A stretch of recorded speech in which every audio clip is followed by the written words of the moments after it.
Hello, I'm Rachel Jones for the Finance News Network. Joining me today from Pancontinental Oil and Gas is Chief Executive Officer and Executive Director John Begg. John, welcome back. Thank you very much, Rachel. Now, Pancontinental is about to drill a well offshore Namibia on a very large prospect with a 20% interest and no cost exposure. How was that achieved? Pancontinental were the early mover on this project, originally the operator and with a large interest, and then farmed out an interest to Tullow. Tullow are now the operator of the project, and of course Tullow are one of the very best credentialed explorers of Africa.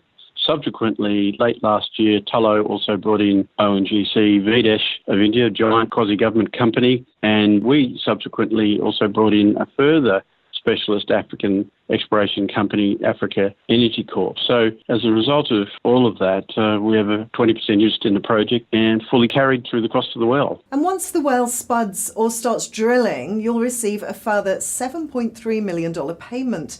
That seems an extraordinary outcome for a currently small company. This whole project is the product of some very good science and some smart deals by Pancontinental. That payment is the closing payment from Africa Energy Corp, who are supported by the Lundin Group out of London for their buy-in into the project through our interests.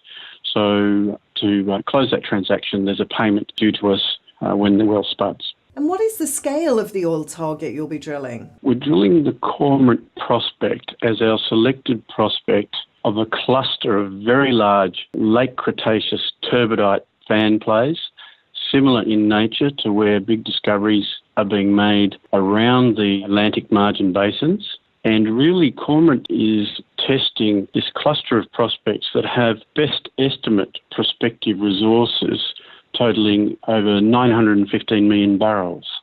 Now, it's an enormous amount of oil, and the upside is higher than that again.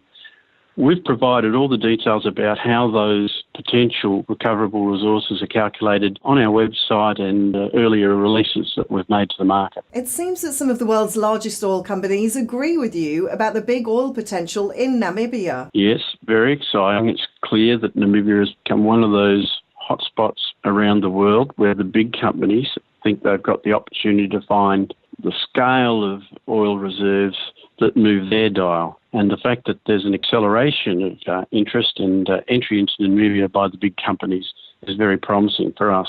To the south, in Pel 87, which we hold 75%, adjacent to us to the south, we've got Shell. An entry into the area also just last year was Total of France.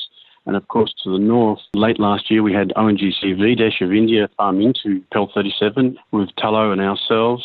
And immediately south of our block, in the very next block, we've had ExxonMobil farm in April, and then just very recently announced that they've taken a further block in the acreage immediately on trend from our blocks.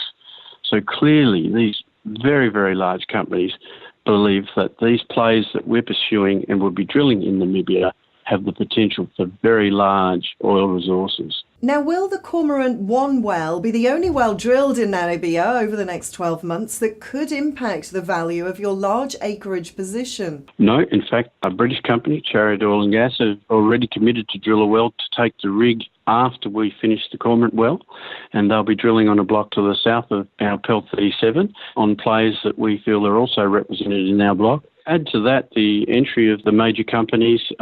We expect this to lead to, over the next 18 months, up to a further 4 wells to be drilled in offshore Namibia, all of which will be drilling plays and on geology that relates to our blocks and could impact on the value of our blocks. And to the last question now, John. The industry and investor climate for oil and gas has certainly been improving. What do you put this down to? On the macro scale, it's an improved oil price, and I think companies and markets have now the confidence that a decent oil price is achievable, and there's a lot of talk that it could go even higher in the coming period. So that's one thing.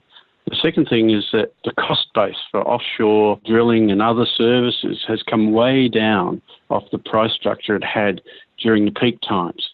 And there's still not as many wells as that being drilled. So there's a much better, much more commercial cost base.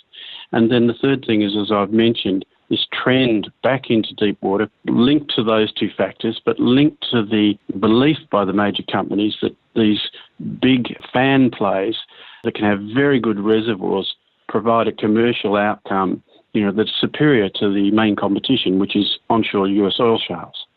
More locally, for Pancon, there's also, the recent success of Carnarvon Petroleum in their wells in the Bedout sub-basin in WA, and that just is a demonstration that small companies can do it. In particular, they can do it very well when they're in good joint ventures, as they are there and as we are in Namibia, and have sizable projects and material interests in them. John Begg, thanks for the update. Thank you, Rachel.